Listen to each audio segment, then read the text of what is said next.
The Rule of Two marked one of the most revolutionary periods in the entire history of the Sith. More than simply reducing the Order to a master and an apprentice, it represented a complete reinvention of how the Sith operated, survived, and pursued power. Darth Bane's vision reshaped every aspect of the Order, from its philosophy and its methods to laying the foundation of a lineage that would quietly guide the Sith for nearly 1,000 years, before culminating in the rise of Sidious and the fall of the Republic. Ironically, despite being perhaps the most successful era in Sith history, it is also one of the least explored.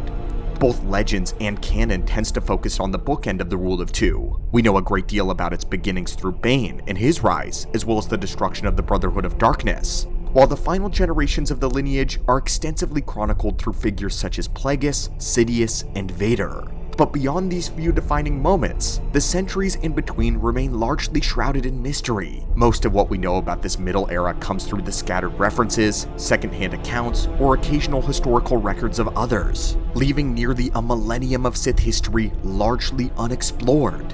Yet among all the mysteries surrounding the Rule of Two, none is more fascinating than a deceptively simple question. How did the Sith remain hidden for nearly 1,000 years? But even more intriguingly, if the Jedi believed the Sith had been destroyed following the Battle of Ruusan, then why do Yoda and Windu immediately discuss the Rule of Two during Qui-Gon's funeral in the Phantom Menace? How did the Council know that there could only ever be two Sith Lords if they believed the Sith Order had supposedly gone extinct centuries earlier? As it turns out, the answer lies within a handful of obscure legend sources that, when pieced together, paint a surprisingly coherent picture. Combined with a bit of historical analysis and reasonable speculation, they help explain not only how the Rule of Two survived undetected, but also how the Jedi unknowingly played a role in allowing Bane's grand design to succeed. So today, we will be opening another holocron to explore one of the greatest secrets in Sith history: how the Rule of Two managed to hide in plain sight despite the Jedi learning about them. The first objection to this idea is a fairly obvious one. With two Sith Lords existing at any given time in a galaxy inhabited by trillions, shouldn't hiding have been relatively easy? Surprisingly, the answer is no. In fact, one could argue that the Rule of Two made remaining hidden even more difficult than before. While the ancient Sith concealed themselves in empires, powerful armies, and with countless followers, the Rule of Two concentrated the entire future of the Sith Order into just two. If either the Master or the Apprentice was discovered and killed before training was successful, the Sith would simply cease to exist. Bane understood this in the beginning. The Rule of Two was never built upon the assumption that the galaxy was simply too large for the Jedi to find two individuals. Instead, Bane recognized that secrecy itself had to become one of the Sith's greatest weapons. Every generation of Sith would be forced to operate through carefully constructed networks of intermediaries, spies, mercenaries, financiers, and political allies, allowing them to influence events from the shadows, exposing themselves as little as possible. For the earliest generations of the Rule of Two, however, remaining hidden was somewhat easier than it would later become. Following the 7th Battle of Ruusan and the apparent destruction of the Brotherhood of Darkness, the Jedi believed that they had finally eradicated their ancient enemy once and for all. After centuries of war and devastating conflict, the Republic desperately wanted peace, and the Jedi were equally eager to believe that the Sith had become nothing more than an old chapter in galactic history. Naturally, this made reports of surviving Sith Lords far easier to dismiss. The Jedi were simply done. War had made them tired, and they were eager to look away. Rumors still surface from time to time, whispers of dark side practitioners or mysterious figures operating beyond the Republic's reach. But these stories were usually written off as frightened exaggerations, rogue force wielders, or remnants of long-forgotten cults rather than evidence that the Sith had survived.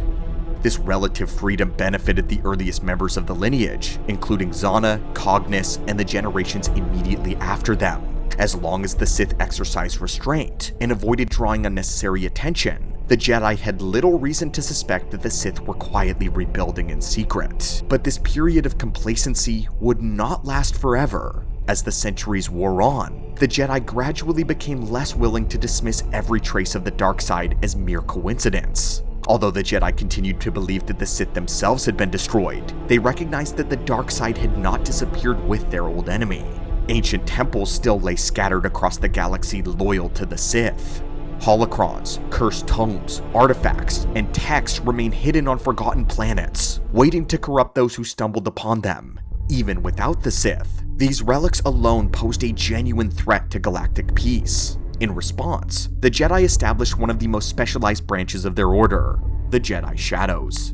Far from the ordinary knights, the Shadows were investigators, hunters, and guardians tasked with ensuring the legacy of the Sith would never resurface. Shadows traveled the galaxy searching for dark-side nexuses, confiscating any forbidden artifacts, and destroying any remnants of the Sith. If there was a rogue dark-side wielder in the galaxy, it was the Jedi Shadows that were dispatched to stop them. The Shadows hunted down any being that walked the path of the dark side, fallen Jedi, cults, or self-proclaimed Sith emerging anywhere in the Republic. Then there would be a good chance that the Jedi Shadows would eventually find and put a stop to them. This mission was especially important during the centuries between roughly 900 and 500 BBY, a period that receives surprisingly little attention in the lore. While few galaxy-shaking events occur during this time, the Jedi Order quietly intensifies its search and efforts to ensure that the Sith will never return. Under leaders such as Faye Kovan, access to Sith knowledge becomes increasingly restricted, ancient strongholds are investigated, and dangerous relics are locked away or destroyed. For the Sith, this change was an entirely new challenge. The early generations of the Rule of Two benefited from the Jedi's confidence that the Sith were extinct. Now though, the Jedi were actively searching for any resurgence of the dark side. The Sith still couldn't afford to reveal themselves. Eliminating Jedi Shadows one by one was hardly an option, as a string of missing Jedi investigators would certainly attract the attention of the High Council. Instead, every generation of Bane's lineage was forced to become more patient and calculating than the last. It was during this period where we see the Sith Lords such as Vectivus and Darth Gravid, as well as Darth Gene embracing even greater secrecy, establishing temporary sanctuaries in distant Outer Rim worlds and in the unknown regions, far beyond the Republic's watchful eye. The Rule of Two was no longer surviving in secret, but it was adapting to an increasingly vigilant Jedi Order. Yet, despite all of the Rule of Two's secrecy, the Jedi would learn of their existence. Ironically though, they don't discover them how you would think. They don't capture a Sith or infiltrate one of Bane's hidden lineages. Instead, the truth comes from a Jedi, one who has fallen to the dark side. And to understand why the Jedi know of the Rule of Two, we have to discuss his story first. Roughly 188 years before the Battle of Yavin, the Council has detected an unusually powerful darkside presence emanating from the remote world of Almas. At its center stands an ancient fortress built centuries earlier by the Sith Lord of the name Darth Rivan during the New Sith Wars. Although they still believed the Sith were gone, the High Council feared that the fortress, and whatever secrets still lingered within its walls, would pose danger to the growing settlements of the Kularan system. To investigate, the Council dispatched Jedi Master Korna and his young apprentice, Kip Gene. For the Padawan Gene, the mission should have been routine. As a studying Jedi consular nearing the completion of his Jedi trials, Gene had spent years studying the mysteries of the Force under his master's guidance. But from the moment he set foot on the world of Almas, something changed in him. As Gene approached the weathered walls of the fortress, the dark side seemed to whisper directly into his mind, tempting him with promises of knowledge and power. The young Jedi fought to resist its influence, believing that his training would keep him rooted in the light. Beside him, however, Master Korna remained completely unaware of the battle taking place within his apprentice's mind. Eventually, Gene lost this battle.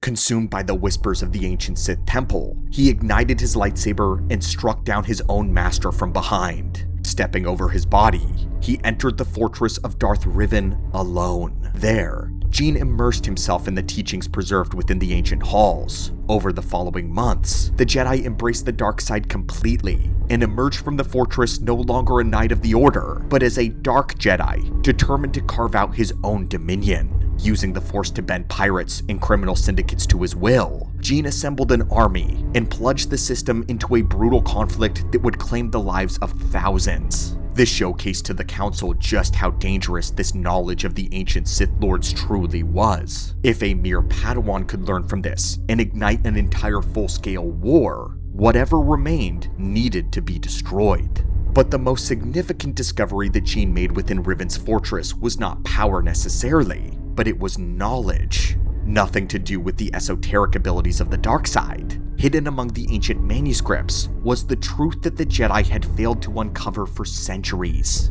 The Sith were not destroyed on Ruusan. The Sith had survived. Bane had transformed the Order, abandoned the vast Sith empires of old in favor of a master and an apprentice. The Rule of Two had preserved the Sith in secret for generations.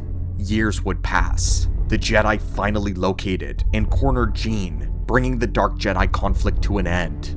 Mortally wounded, and with his life slipping away, Gene uttered one warning. The Sith, he claimed, still existed. With his dying breath, he said this: "There are always two, no more, no less." The Jedi dismissed his words as dying ravings of a madman corrupted by the dark side. But some of them remembered. More than a century later, when Qui-Gon Jinn returned from Tatooine describing a warrior wielding a red lightsaber, displaying abilities unmistakably rooted in Sith teachings, Gene's final warning could no longer be ignored. Suddenly, what had once been dismissed as madness became the only explanation that fit the evidence before the High Council. It was for this reason that during Qui-Gon's funeral, Yoda already knew to ask the question that would define the return of the Sith, stating what Gene had once said: "Always two there are, no more, no less." The Rule of Two wasn't revealed to the Jedi in the Phantom Menace. It had been whispered to them more than 150 years earlier by a fallen Jedi, whose final warning they had desperately hoped was nothing more than the delusions of a dying man. But this leads to one of the most fascinating and frustrating open parts in all of Star Wars lore. If Kip Gene truly learned of the Rule of Two within Darth Rivan's fortress, then how did that knowledge ever get there in the first place? Darth Rivan lived during the New Sith Wars, decades before Bane destroyed the Brotherhood of Darkness and would establish the Rule of Two. The fortress itself predates Bane's New Order, meaning it should have contained no knowledge of a philosophy that had not yet been created. So how did Gene discover it? The truth is, we simply don't know. One possibility is that sometime during the centuries of the Rule of Two, one of Bane's successors secretly returned to the fortress of Almas, searching for the teachings of Darth Rivan and his experiments with the dark side. In doing so, this Baneite Sith may have left behind teachings and writings that detailed the Rule of Two, intending to recover them later or to pass them on to a future apprentice. Perhaps that Sith Lord was killed before they could return, leaving records hidden within the fortress for centuries until Gene unknowingly stumbled upon them. Another possibility is even more mysterious. The fortress itself was steeped in the dark side, capable of whispering to those that entered its halls. Perhaps the knowledge that Gene uncovered was not contained solely within the ancient manuscripts. Instead, the dark side itself may have revealed fragments of the Rule of Two directly to the Dark Jedi, granting him insights after he embraced the corruption. Another theory is that it's conceivable that Kip Gene during the years between his fall and death actually physically crossed paths with a member of Bane's lineage. Perhaps the Sith recognized his potential and sought to manipulate or recruit him, revealing just enough of their philosophy to serve their own purposes before abandoning the Dark Jedi.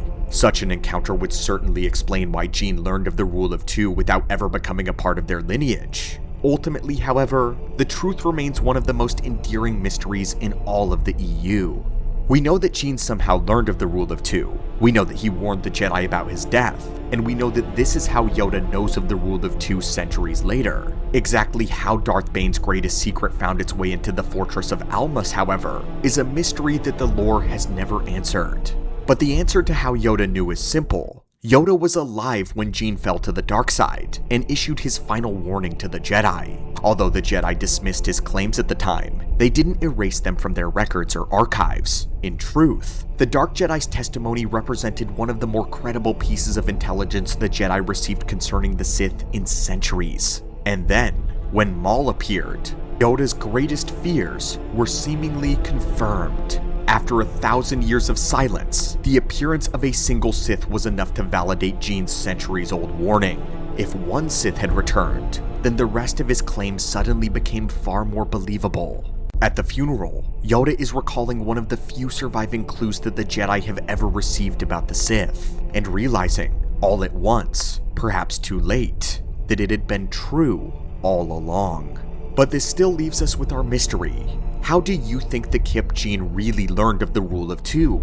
Was it hidden within the fortress by one of Bane's successors? Did the dark side reveal the truth to him? Or is there another explanation entirely that we missed? Let me know your theory in the comments down below, as I would love to hear what you think actually happened. And as always, thank you so much for watching, and until next time, may the Force be with you.